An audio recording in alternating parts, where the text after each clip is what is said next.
a clash of ideologies. On one hand, we have Donald Trump saying that tariff is the most beautiful word in the dictionary. And then we have Elon Musk, that is the richest man in the world, that says that, no, I want to have free trade with everyone. Well, who's right? Who's wrong? That's what we'll talk about in this video, and I suggest you stay for this one. Guys, as always, if you want to get prepared for what's coming, for what is at this point inevitable, you want to get Surviving the Economic Collapse based on my experience going through just that in Argentina when the economy completely fell apart, as well as through survival skills. You have the audiobook version of that one in Amazon in the links there below. Who was the original MAGA man? It was not Donald Trump.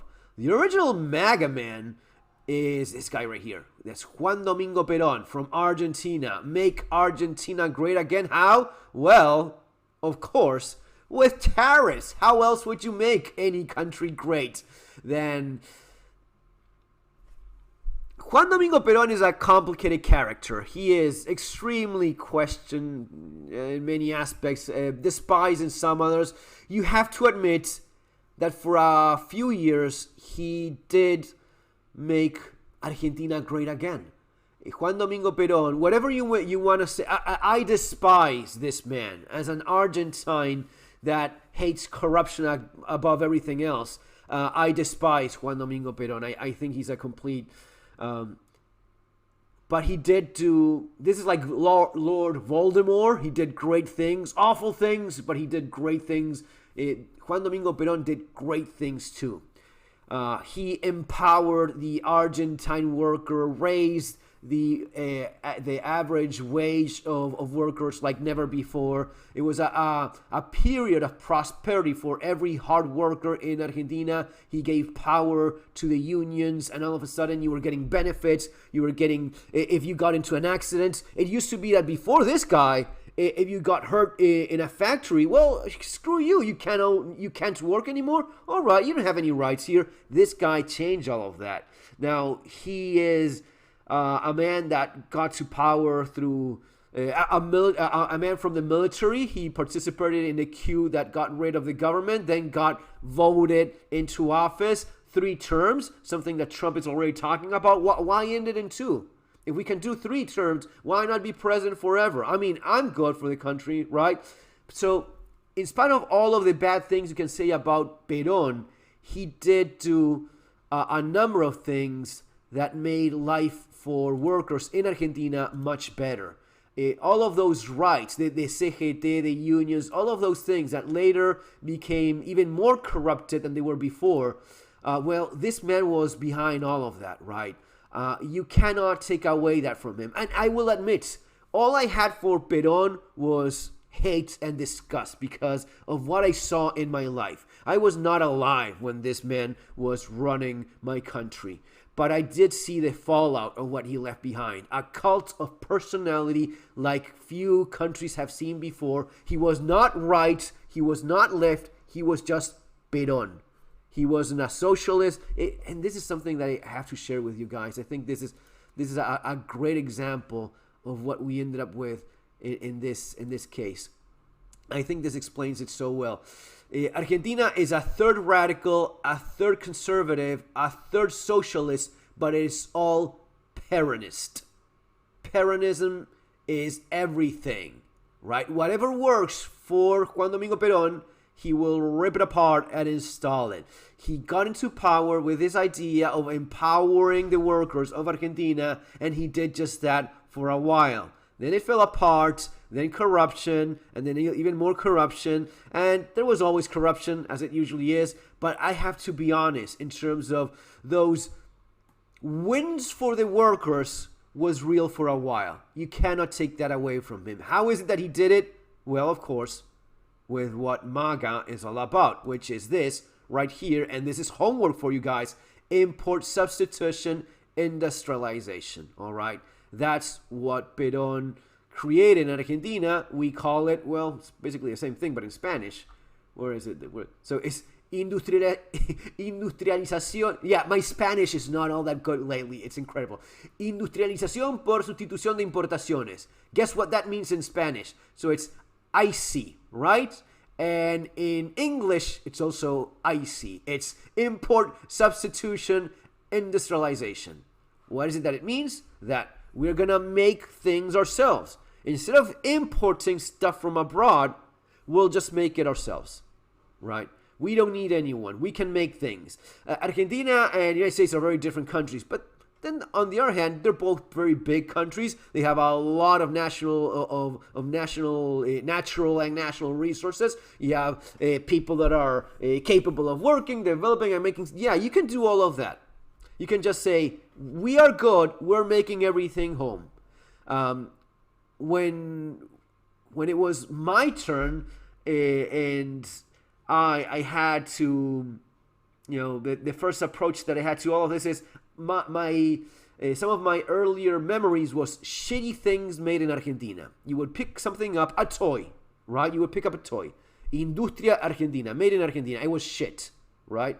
Maybe every once in a while you came across something that was good, back from the bygone era of some national pride and actually making things good.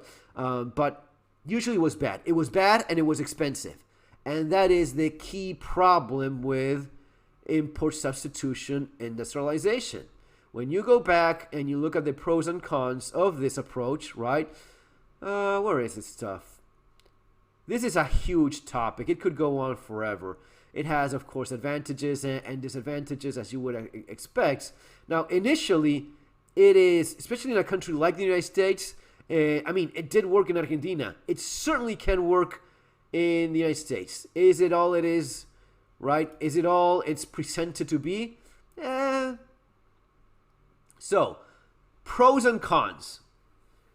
It's going to hike employment, national employment, right? Aumento del empleo en las sociedades por industrias a corto plazo. So, initially, you have a huge, peak of industrialization in your own country. That's what Trump wants. Trump wants to make America great again. Trump wants to make stuff in America again. And he can.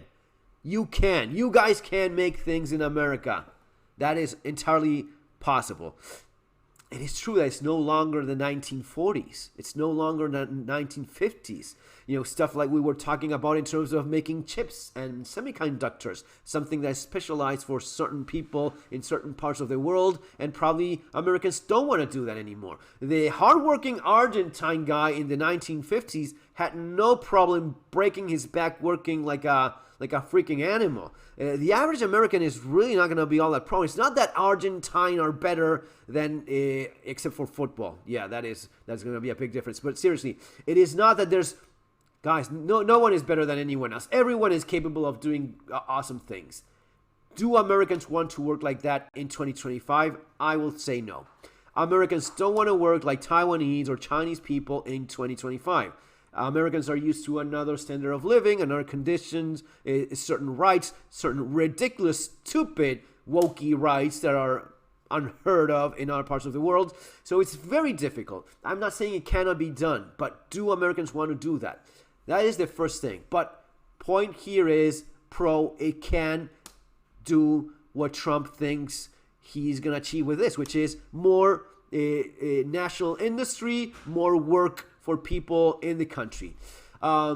Lower dependency on foreign markers. I don't need any more stuff being brought from abroad. I'm doing things locally. I depend less on others. I have a massive country. I have the best country the world has ever seen. And we will go back to making things in America. We won't need anyone else. All right? Awesome. New sectors born out of the national industry, small,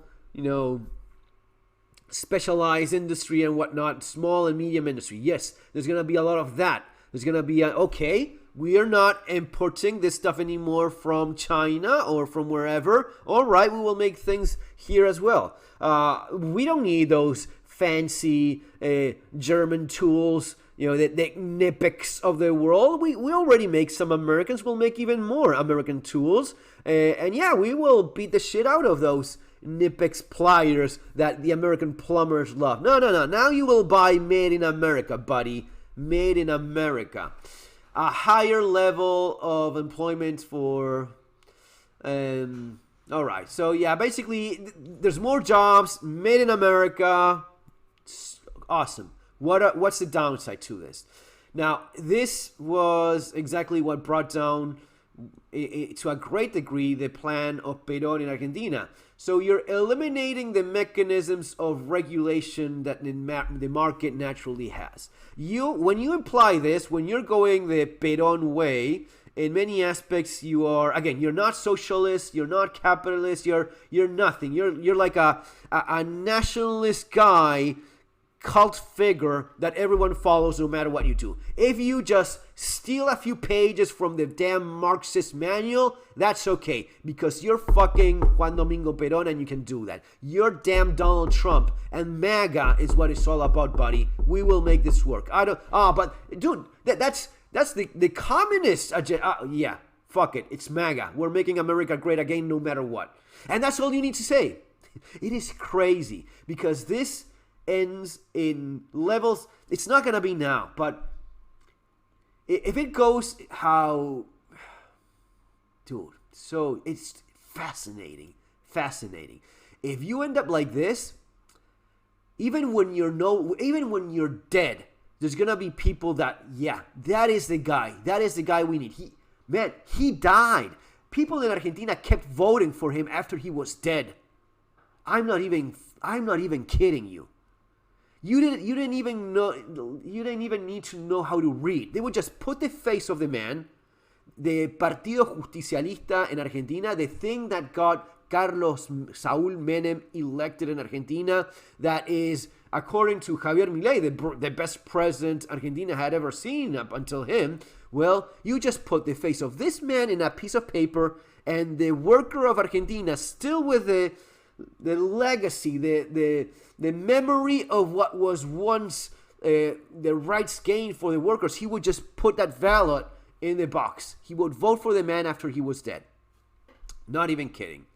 It's fascinating. But it also involves a lack of common sense and reason that is tremendously hurtful. This is why I hate this guy so much, because at least for me, that I've never even seen him as president of anything, it was corruption. For me, Perón symbolizes the cult leadership figure that has no checks and balances. You just allow corruption to any extent because it's Perón, and that's it.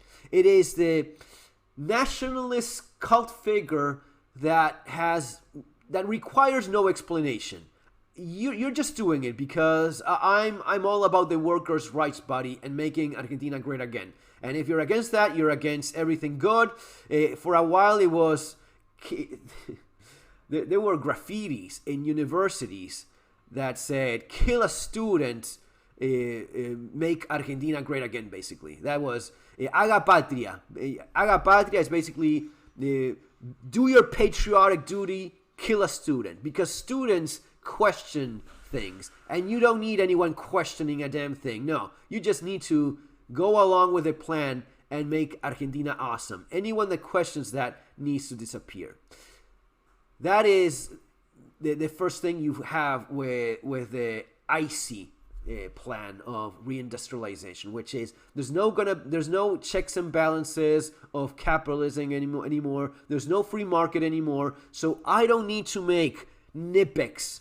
I just need to make something that I can put up for sale, because there's no nitpicks anymore. There's no German pliers anymore. I don't have to compete with that. I can make my American product, which is, by the way, still made. There's a bunch of American-made tools that are actually very good. They need to compete with Nipix.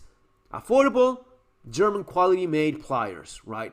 What if Nipix is not there anymore? Well, I can get away with doing shit. I can cut costs, not worry about quality control that much anymore, or quality in general of anything. I'm fishing in the aquarium. I can get away with that, right? Inflation. One of the things that I see inevitably brings along is inflation. Why? Because all of a sudden, I'm not making my pliers in Germany or China and US, 3 options available, and free market takes care of that. No. There's just American pliers, and American pliers is what you will buy, buddy, okay? Because you cannot afford those expensive, fancy German pliers anymore. Remember now, 30% or 25% tax on it, which you will have to pay if you want to buy those. Or even the Chinese cheap option is no longer available. So, inflation. Making things in America is not as cheap as making things in China. Inflation. The market is trapped. Inflation. I can charge whatever the hell I want. No. I'm a good person. I would never do that to my fellow Americans. Yeah, well, good. Yeah, good for you, buddy. But there's a bunch of other assholes that will. And they will take advantage of that. Expensive, poor quality. Eventually, that's how ISI ends up.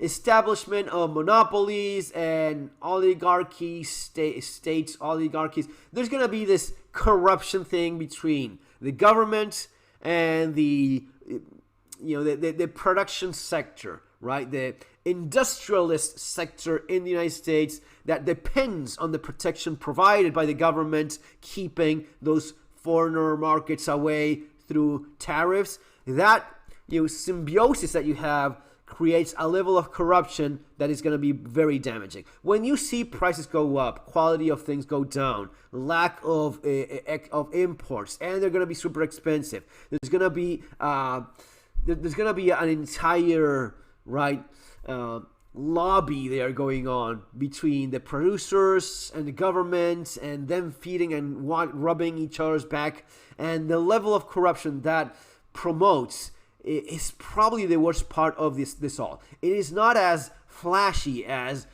oh crap, inflation is eating us alive. Now we're becoming poor. No. We're making more money because we have reindustrialized our country. Remember the positives of ISI? Okay, yeah, but it's not compensating with the inflation. No, but in this case, I have the reserve currency of the world. But at the same time, I'm against the world in terms of economy. How it creates an imbalance of the natural order of things that capitalism and free market thrives in. It loves, and it makes things better for everyone. This is the protectionist approach to things, which is only possible when you have a strong, charismatic, loved leader like Donald Trump. In the case of Argentina, that would be Juan Domingo Peron.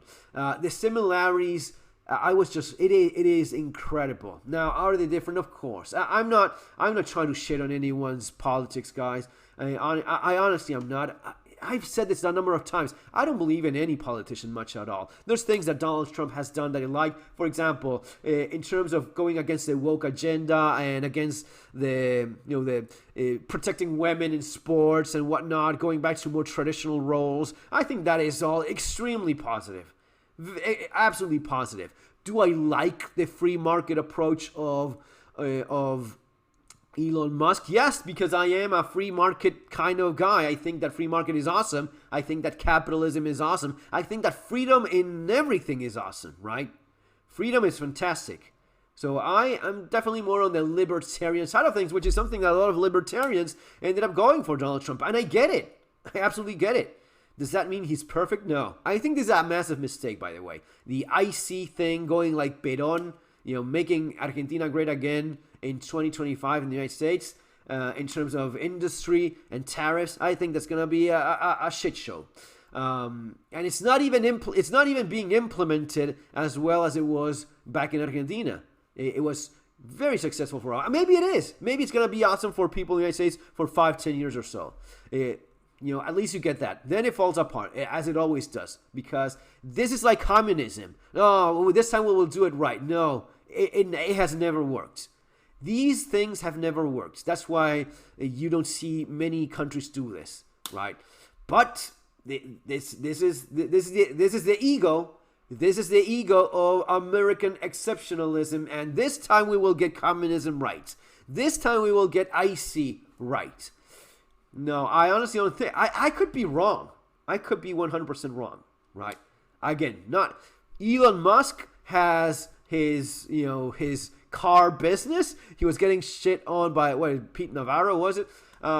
Dude, he sells cars. Yes, of course he does. He's also very savvy in terms of, and he's a wild guy when it comes to his ambitions and whatnot. Then at the same time, you have to admit that he's the richest man in the world because of government-sponsored business. He benefited like no one with all of the green energy money.